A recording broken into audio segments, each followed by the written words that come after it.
Hello, everybody. Sky Houston here with Magic 102.1. I'm super excited on this evening to be having this Women's History Month conversation with some very special and unique women. I'm excited because I believe in women supporting women. Now, the women that we're going to see today, courtesy of our title sponsor, Roxell Richards Law Firm, are brilliant women who have done what it takes to do the work behind the scenes to bring their visions to pass in front of the screen. So without further ado, I want to invite our first two guests. We'll have another friend joining us later, but our first two guests, Miss Roxell Richards. Are you there, ma'am? I am here. I'm so There happy she to be is. here. There she is. Roxell Richards is an attorney, entrepreneur, and a powerhouse over at her law firm. Let me say this, at her law firm. So, welcome to the conversation, Roxell, and thank you for Well, sponsoring us having this convo today. of course. Glad to be here. You know, y'all like family, so Yeah. happy to do it. All right. And then another guest on today, if we can get Miss Kat St. John on the screen. Are you there, Kat? I am here. How are you guys doing? Thank you for having me. Absolutely. And she is the founder of bodytones.com. Now, we're going to get into a little more of what these ladies do day in, day out. But let me just ask you this. What does it mean to support other women? Tell me from your words, why do you believe in supporting other women? Roxelle, I'm going to start with you because I've seen you out in the community and you're never solo. You always have another woman that is with you. So that says a lot about you off jump. Yes, I mean, my law firm is majority women. It just happened to end that be that way. Um, I it's very important for us to support each other. My journey to get here presently has not been easy. And it has been a woman that has helped, me be able to climb to this point. And so you kind of feel like you have a duty to reach back and continue to support other women. So that's kind of been a big part of my journey and why I try my best to give back and keep helping climb. I am in the service of giving back and being of service to other people. And it's important to support other women because women are the glue to most families.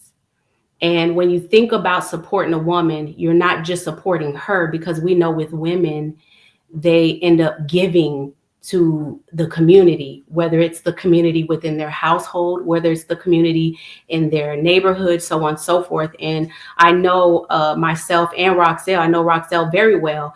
We are givers. And because of that alone, it is very important to support All women. right, ladies, let me ask this question because being a woman in business and in the entertainment industry, I've had my own set of obstacles and things that I know I've gone through. Some that I can talk about, and some that we'd have to have way more time and a couch to be able to really go through it. But I just want to know from each of you, being a woman in business comes with a lot of unique challenges just by the point of being a woman.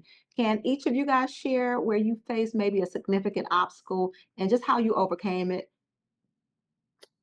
Um, sure. I think for me, from where I am, the biggest part for me in the legal business is scalability, and then capital. Those are two unique things, because a legal business, specifically a personal injury business, is a little bit different. Mhm. Um, so figuring out how to, number one, how to operate as a business because they don't teach you that in law school. They just Mhm. kind of teach you the legal jargon, but they Yeah. don't even teach you how to practice law. Mhm. So you have to kind of figure out how to practice law, number one, and then you got to figure out how to run a business, which I Mhm. guess is kind of everybody's thing, but being a professional, it's a little different. It's not like going to medical school and they teach you how to do a heart transplant. So you Right. learn the technique. You don't learn that. No lawyer learns that. It's just kind of through trial and error and a whole lot of grace from God and just surrounding yourself with mentors. So that's a challenge. And then trying to figure out how to scale it, you know. so that you can take yourself out of practice and just be a business owner. And then three, figuring out capital. Very challenging. Let me, Yeah. Kat, before you give your answer, Kat, let me ask Roxell this. Roxell, what gave you the audacity at first? Did you always say, I'm going to have my own, or was it something that happened and made you say, this is what I'm going to do? Was it a strategic move? So I graduated summa cum laude. So obviously, and I'm not trying to just throw it out there to like say anything about me, but I've had every No, single. wait, pause, pause. It's Women's History Month. We're gonna give each other all the credit we deserve. Yes, Yes, ma'am. You were summa cum laude. yes. You said with your chest. That's funny. You know, Somebody here too. Yes, yes. thank you. Thank you. I had every opportunity given at me. Every big law firm interviewed me. The school put me up. It was like, hey, this is our student. This is who y'all need to hire. And they were throwing everything. And I turned everyone down because that was never my foresight. That was never my vision. My vision was always to be an entrepreneur. And mainly because my dad was a part of the Enron scandal. So Mhm. I lived through us losing everything and my dad losing his mind after giving a company 30 plus years and then having nothing. So during the process, my dad always preached to all four of us girls. Even while he was at Enron, he always taught us entrepreneurship. My dad would sit us down and teach us about Black excellence. He would teach us about, at that time, I didn't realize it, different types of mindset books. And so all of us were kind of, but then when the Enron thing happened, it was kind of like, you know, that was confirmation. So it didn't matter. You could have offered me $1 million a year. I would have turned it down and said no. So that was my inspiration behind becoming an entrepreneur because I said, well, if I go and work 30 years for a company, who's to say that that's, you know, but it's made my journey and quite transparent, being very transparent. It was a hard not journey that I decided, and I do realize now, looking back, had I probably worked for somebody, I can kind of learn their ways of how they did business instead Mhm. of being able to do everything from scratch. So, you know, hindsight is always 2020. That's Yeah. amazing. I have more follow-up questions for that, but we're gonna come back. We're gonna put this in the parking lot. We're gonna come back to that obstacle. But Kat, what's one obstacle you feel like you had? Whew, there was so many. First off, I did not know that I was gonna be an entrepreneur, even though I feel like my entrepreneur journey started when I was younger. I was one of the middle children out of 10 of us, and my mother used to always make me run the house. And if the house wasn't ran right, I would get a whooping. Okay. So I would get in trouble. So it was like I kind of turned into like mama manager, but not the mama, kind of thing where before my mom came, make sure the house is clean, delegating jobs, so on and so forth. And there was times where, I would make money by selling candy bars or, just doing just odd things. And I was that one, that brother or that sister, sorry, that would say, okay, you know what? We probably only gonna have beans and rice tonight. Who want to go with me up the street and get a burrito because I made a little bit of money with this. And I would sneak and do it because my mother always said, first off, you can't ask for no money from nobody.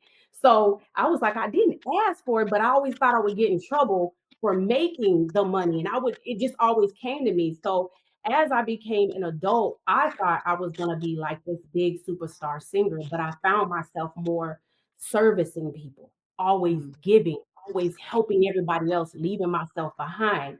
So when I got into the business I got into, which is actually training and on the financial side, dealing with taxes and understanding the software of taxes, so on and so forth. When I got into that business, I merely just got into it telling myself that I'm going to do this just to get enough money to promote my music, to basically fund my music. And then mhm, everybody started coming to me. And the mhm, obstacle was feeling guilty because I was the one making the most, I was the one, eventually, I was pushed into being the owner of the software. And I didn't know how to tell the people that I was working with next to me, like, hey, uh, this guy has me being a partner with him as the owner. And I started feeling like that survival guilt. And I even started dummying myself down. And I started like just trying to hide and coop in myself as if, I was just like everybody else, even though I know that I was in a special position and God had blessed me and He had catapulted me into another level. And that Mhm. level, it was a level literally that I got out of being honorable, out of being uh out of listening to the Holy Spirit and allowing God to guide me. Whereas at first I was guiding myself, so I was all over the place. But that obstacle of having to tell people that I was part owner, I was scared. And that was actually in that year, I actually almost lost my company because a team of women actually came against me and was like, "Oh, so you the owner, so you could have charged us cheaper. You could have gave us a discount. You could have did this and that." And it's unfortunate, but people assume because they know you that you should Mhm. not charge them. Yeah. And that's where my obstacle came in, and once I got over it, the sky was the limit. Wow. Okay, I want to talk about two things. Kat, you made me think about this. I love being able, as a woman, we have so many dynamics and so many layers to us. What both of you made me think about is I want to ask a question in the spiritual and in the natural. Being able to be a full woman on this broadcast, bringing in both of you guys have mentioned God or spirituality in some way. What kind of mindset does it take or did it take for both of you to get over the obstacle? Kat, I hear you saying your obstacle was guilt, dealing with other people, maybe success remorse or survivor's remorse. And then Roxell, I heard you talk about getting through what was happening to your family, going all the way down to the bottom. For both of you, what was the mindset you had to have naturally and spiritually to overcome? I think you have to have a mindset of just perseverance and Mhm. really, really having a lot of faith, and belief in yourself. I mean, I still deal with a lot of, I mean, I still deal with my bouts, just like any other human being. When you deal with new stuff and when you're dealing with different things, and then you start to kind of sometimes reality will set in, like, oh my God, what is this that I'm like in charge of, and sometimes I deal with that bouts of like overwhelm, Mhm. but I always go back to the God I serve, faith and prayer. And that's something that, I mean, it's a constant thing that I have to have. But definitely I always tell myself, if not me, then who, or why not me? And if I'm going through something, it's just like, okay, and then what? What am I supposed to do now? All right. Right. Yeah. I And Kat, I I believe that mindset is the most powerful thing. mhm, Your mindset has to be so aggressive. You have to almost be delusional. So I look at it like this. If I want a million, I say I'm going after 20 because then I'm going to get in the middle somewhere. Not only that, my confidence comes from knowing the word. On top of all of that, I understand that you're blessed in the field. What that means is you have to believe while you're working. And while you're working, some miracle will happen that God will bless you while you're working. mhm, And so a lot of people sit on their couch and they think that they can manifest something just by sitting on the couch, but you're blessed in the field. You don't work, you don't eat. So I understand that ideology as it pertains on the spiritual side. On the this side, everyday life is eat everything, devour it, go get it. eat Don't be scared. everything. Go after it. You may fail, but what happened when you failed last time? Girl, you got up. It Mhm, didn't kill you. You might have had some bruises here and there. And guess what? You might have had a friend that allowed you to talk about it maybe for 5 minutes, 10 minutes, whatever. Because when you in business, everybody is busy. So you learn to kind of tell your things you got going on really quick and you get over it.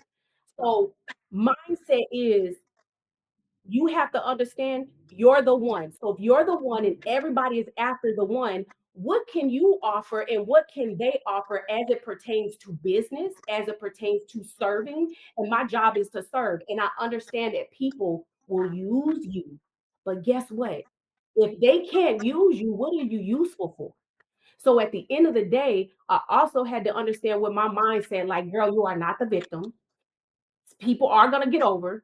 What role did you play in the situation? Get over it, learn from it, and keep on going. And again, be aggressive and delusional. That's my mindset, literally. I love it. I love it.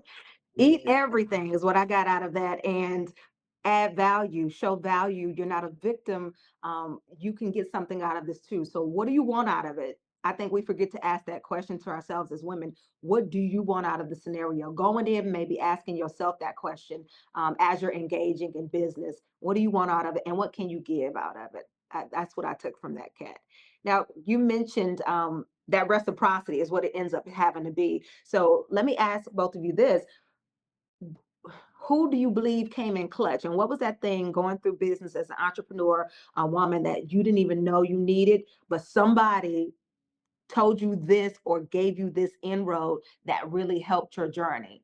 What's the biggest support that you've had that really changed the trajectory or got you to that next level? Roxell, I know you talked about scaling up, but what was it that came in clutch that afforded you to scale up? I've been really fortunate to have some really amazing people in my life.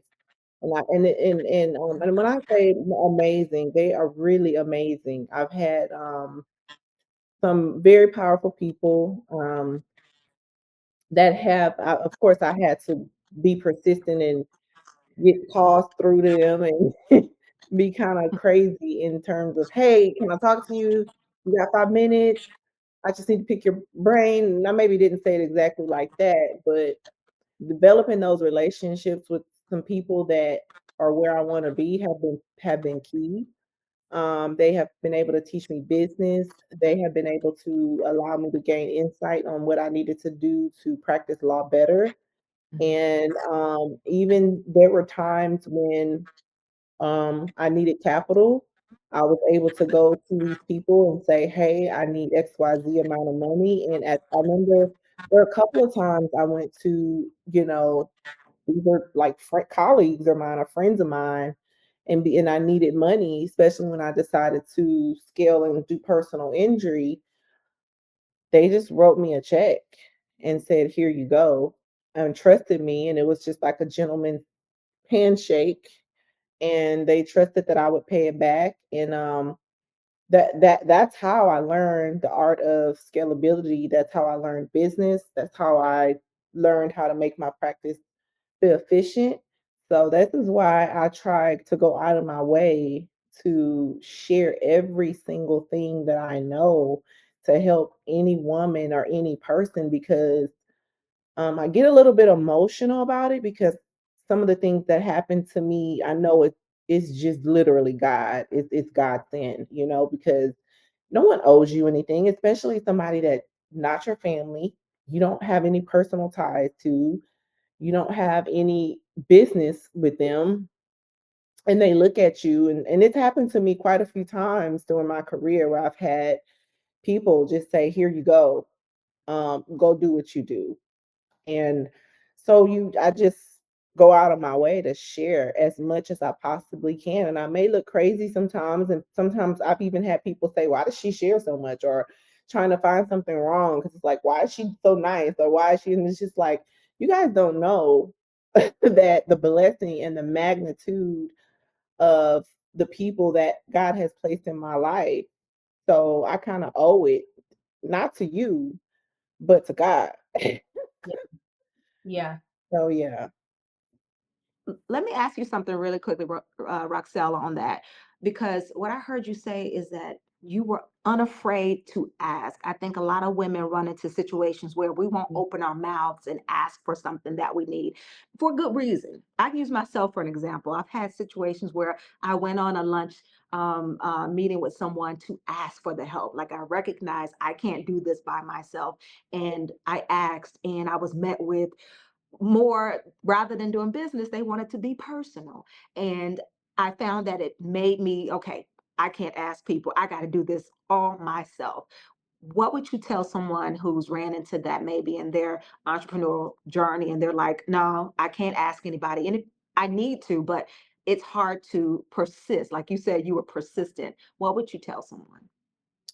I think that you have to be able to use your common sense, right? And just with anything, I've dealt with plenty of those situations where I am asking for help or reaching out, and then you come to find out it's something else. And so you just have to remain professional, and you keep going, digging through the weeds. And but then, like for me, with the people that I encountered that really have been a vessel to me, we developed relationships doing business, and it was kind of like, hey, like for this one particular lady, she's a senior partner at a big firm, and it was, hey, I really like the way you run your business.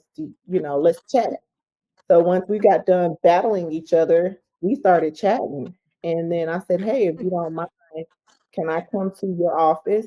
And she says, I'm not in Houston. I said, I don't care, but can I just drive to your office and you sit down and give me a one-on-one on every single thing that I need to do to try my first car accident case?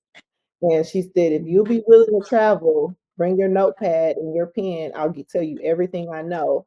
And she's a senior partner at I mean, I don't want to put it out there, but I literally had to ask. And the same with the other people. They talked to me about business, and I just kind of went straight to the point. Well, this is what I need. This is where I am. And can you? And I just straight up asked them. You said you. Transparency. I love it. I love it. And I want to encourage more women, be bold about it. You put yourself out there, share what your need is, share what your where you are in your journey, and see if someone else is willing to meet you where you are. That is wonderful, Roxelle. I love it. And I love that you knew enough to say, I'll come to wherever you are. I think sometimes we miss the opportunity. We feel boxed in. We don't know someone, or, they don't know me. Go for it.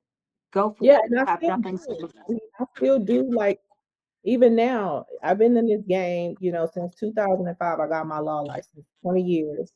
And even now, I was talking to, because I'm setting up this office, and I've set up an office in California.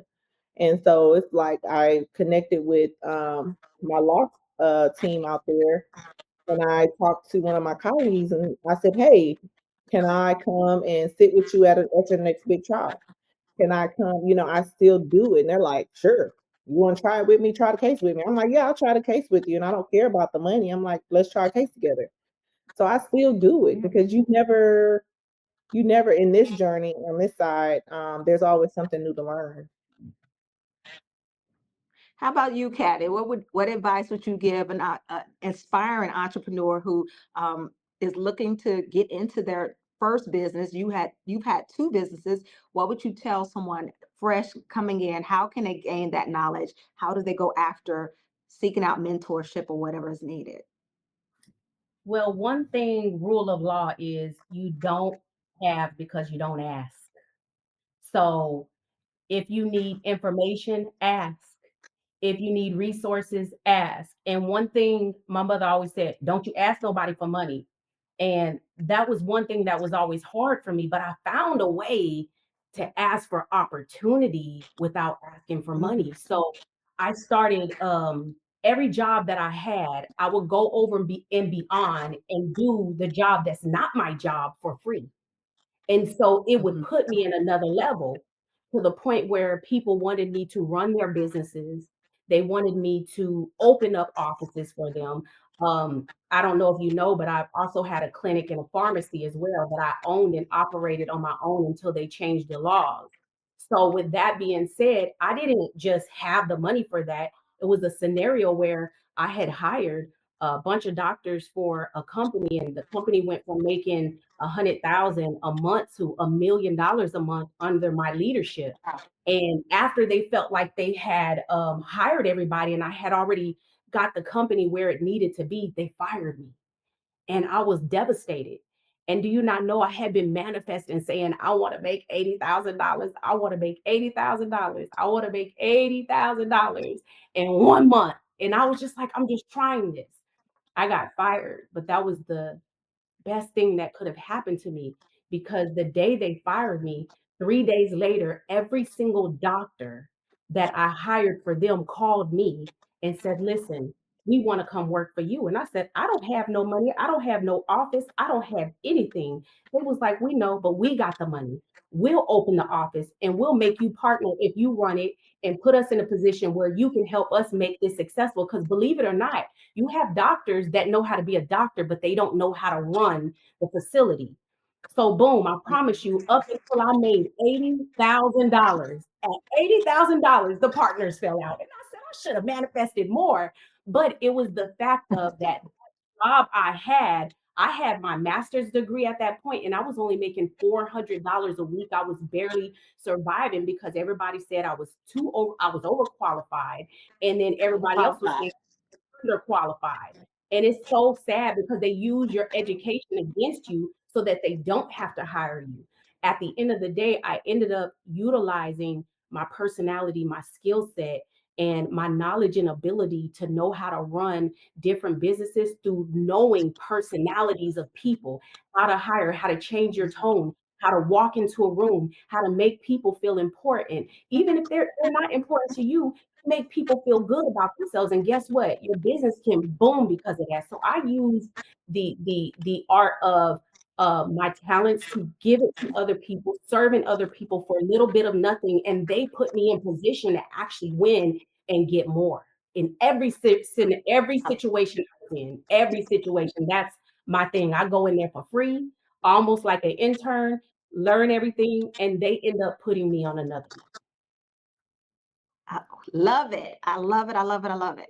What do y'all think women are missing the opportunity to do in 2025? What is something you found out and you'd say, you know what, sis, we're missing the opportunity to what? Um, I think right now women are everything. We are, I think, we are leading in entrepreneurship, we're leading in money, we're leading in a lot of stuff. And I think alignment is where we need to be, to boost our businesses, to boost our just everything. Everything is in an alignment. I mean, I'll give you an example. I was walking into my office and a woman, she said, hey, she put together this little thing and she said, I'm raising money to be able to continue to operate my business. And so I was just asking her some questions, and I had no clue she was going through these things. But I said to myself, man, I wish I could have aligned with her a lot sooner to maybe give her some resources before it got to this point. And I just think it's just so important for us to just be in complete alignment right now as women with whoever it is that we need to be aligned with so we can, number one, get the intel that we need, right? Get information that we need, and then get access to capital. That's the biggest thing, getting Yeah. access to money. And you need money. Money is the only place where money can solve things is in business. It can't solve any problems in your personal life. It won't. But the place where money can actually solve things are in business. You need money to hire the best people. You need money to market. You need money to scale your business. And if we don't get that, we will open up shop and then we will close shop. We will open up Mhm. shop, we will die of a heart attack because we're trying to do everything and we refuse to hire. So if we can understand money, if we can understand alignment, man, we Wow. Love women. that answer. I love it. I love it. And what about you, Ken? Um, the missing out on, I can't pinpoint one specific thing right now because for many reasons. But what I want to say for women, African American women specifically, keep on reproducing, keep having kids. And the reason why I say that is because we're so busy being independent that our race, the numbers are dropping. And people don't see, everybody's so busy getting the bag. that they're neglecting family. And what's happening is the reason why we are not as much of it, we're still a threat, but we're not as much of a threat. They kind of have us in the closet like, well, their numbers are lower now. We're gonna focus on the Hispanic group right now because their numbers are high. We got them where they want. We got all the women being so independent to where they're not having kids right now, and they're pushing away their husbands or whoever when they do one thing wrong because we taught them in their mindset that I ain't gonna let nobody get over on me, this and that. I'm independent. I'm this and I'm that, and I get it. And you can be all of that, but guess what? No matter what happens, you're going to have trials and tribulations in relationships. Don't give up on your marriages so easily. Don't give up on your relationships so easily. Reproduce, have your children, also have fun in life. Find that balance. But you guys, as Black women, don't stop reproducing because what happens is the fewer of us there are, the less power we have. And we need all the power we can get. Mm. Thank you, Pat, Wow. for saying that. Look, you need to make sure you take a snippet of this. Please reshare. That what you just said needs to be said on so many levels. Pat, I appreciate you for saying that. Yeah. Yes. Wow. Yeah, because as I'm women, blown away that you so said it. strong. We're so strong because we've been hurt so much. We have been backstabbed. We have been taken advantage of. We have been cheated on, lied on, all these things, and we're allowing it to make us so hard. The Bible says you have to guard your heart. So you have to make sure you decipher who can and can't come around you and have a discerning spirit about it. But don't let it stop you from growing your family. Y'all are numbers. We need to make sure that we are part of making sure that we're growing. We're growing because when we leave here, who gonna be here if we all died off? Because we all being independent, we all I being strong, and I don't need no man, and I don't need nothing, and I don't want no agree. kids until da da da da da. No, I Y'all, agree. see what is going on. Look beyond the dollar. That's all I'm saying. Look beyond the bag. Look beyond the red bottoms, the shoes, the houses, all of it. When you leave, what do you have here? You can't take none of that with you. This is borrowed time, borrowed money, borrowed house, borrowed land, borrowed cars. When you leave, that car is gonna go to somebody else gonna lease that car. Somebody else about to buy that house. Somebody else is gonna buy that land unless you send it, unless you give it to your family the proper way. Outside of that, those cars and that type of stuff is borrowed. That's all it is. It's borrowed. But your family can live on. Your name can live on if you reproduce. But we have no power if we just making money and dying off. I agree. I love Thank that. I love that. I love that. Thank you, Kat. I was just having a conversation with my son the other day, and I told him you get 100 years, right? If you look at all of our ancestors, we're big on doing our genealogy right now. 100 years, if you get to live to see 100, but what you were able to accomplish in that 100 years, what will that look like after you're no longer on this earth? What will that look like? So, with that being said, last question for both of you: what legacy do you see for yourself? What happens in your business as a legacy? What would you like to see? you. This is I'm glad you asked this because I was talking with a friend of mine, Judge Vanessa Gilmore, and she was saying, why isn't succession, especially in the legal world, why isn't that like a thing? She was like talking about some of these other big law firms, and she's like, I've never met this firm. And didn't they say this firm was started in 1905? It was Been like, here. so how do you work that Roxell Richards can continue? And she just started naming, Um, for me, I'd like to continue. I like this legacy to continue. And the legacy that I want to continue is that you have a responsibility to be able to continue to give back to your community. You have a responsibility to lift others um, while you climb, and you have a duty to give something to the world that's not already been done. I mean, that's why I made it in my mission. My life has been all about service to people. So when it's all said and done, I want to be That's what I want people to take away is service and love and just Oh, continue to give. yeah. Yeah. Yeah, that's good. That's That's good stuff. Uh, One thing I could say about Roxelle, I just have to add on, she's always been a light every time I see her. And see, with her job, she's servicing people.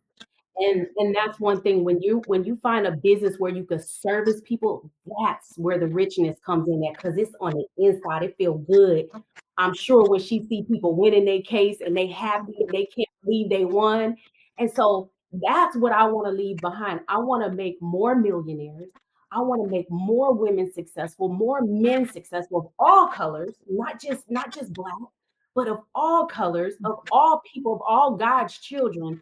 I want to leave that behind. And God willing, if my son is willing to learn my business, I would love to leave that behind as well. But if not, I would like for him to be able to live on what his dream is. And I be able to leave some resources here for him to keep his dream going on, which then keeps my legacy going on as well. So at the end of the day, I want to be known for helping people become successful financially. Like that's what I want to be known for. And I have hit so many goals. I have more goals to hit because everything we have here, including our business, it ain't ours. It's God's. It is not ours. So we gotta pass that baton on, just like how she be passing it on when they be getting that check after they win those those those hit and run, all of that. We have Yeah. to pass that on. It's the power of giving and giving not just money, but love, happiness, and joy. That's what it's Yeah. about. And then giving that service of that vibe of that spiritual, that anointing, that giving, just the giving, the service. So let me stop because I keep Yeah. on going on. Yeah. Hear you I talk, love can I it. just listen to you? Yeah, I think in that moment I was liking to hear myself talk. That's why I was like, girl, be quiet now.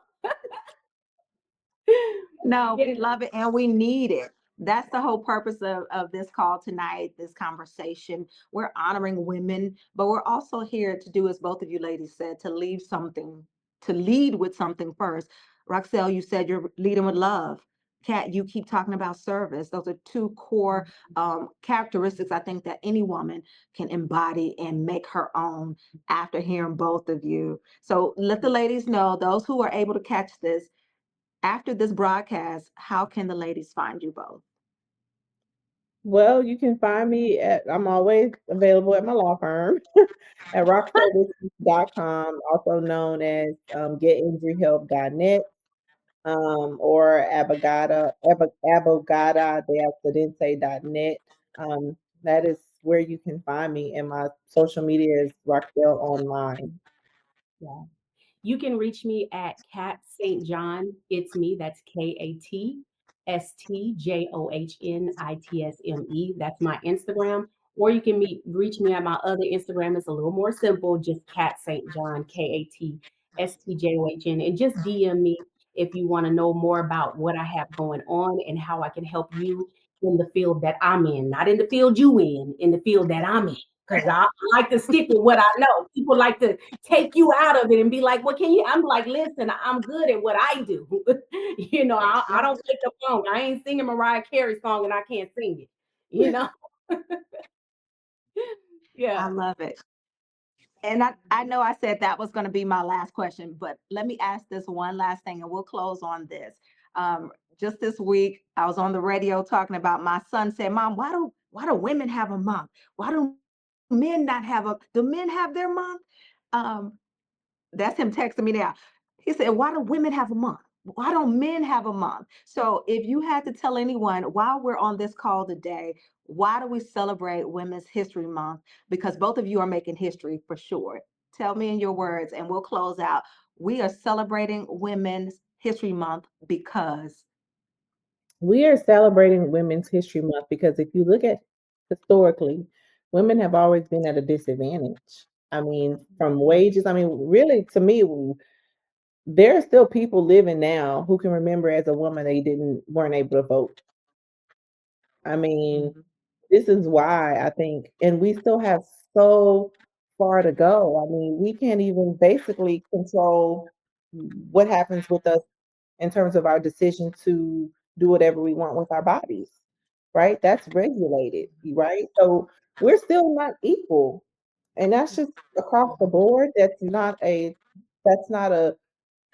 biased statement. It's just we are just not on equal playing field when it comes to the pay, when it comes to the rights we're given, when it comes to um, how we're looked at, when it comes to being in a male dominated field. We are not even given sometimes the respect that we should be given.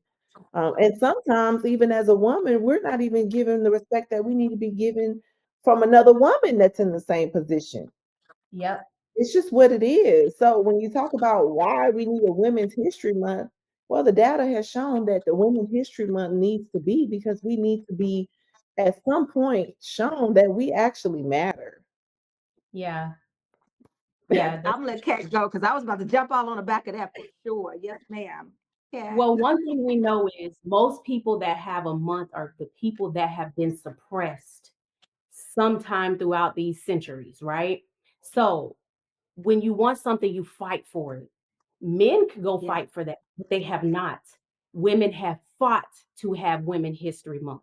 Somebody went in, put that petition in, walked the line, did all of that. If a man wants that, a man, they need to go get themselves together and they go fight for it. The thing is that the woman is always fighting for what she wants. And so with this, nobody didn't just wake up one morning and say, hey, let's do a Women's History Month. No, somebody put in for that, requested for that, got approved for that, and fought for that. Meaning fought doesn't have to, not like physical, but I mean, went up there every day to the courthouse, to the Supreme Court justice, wherever they had to go to make this happen. They made it happen. So with anything you want, you have to make it happen. The men got to make that happen on their own. We can't do everything for you. That's all I'm saying. Well, like they said, it's always been a man's world, son. It's always been you guys' world. We're just taking our piece of it. So I Yep. just want to thank both of you ladies, one for being present, not just here on this StreamYard today, but being present in life. Because you exist, the next can exist and use your blueprint. So I just want to say thank you, both of you, for what you do. It matters. Thank you Thank so you. much for your time. We appreciate you. Thank you. Thank you. All right, ladies and gentlemen, thank y'all. This is just a little snippet, y'all, a little piece of what we could do in the time we have, but we hope that you guys will stick around. And if you need their services, follow the ladies, find the ladies, and you can always find them through us here at Magic 102.1. As Roxell said at the beginning, they are fam. You guys be well and happy Women's History Month. Happy Women's History Month. Bye.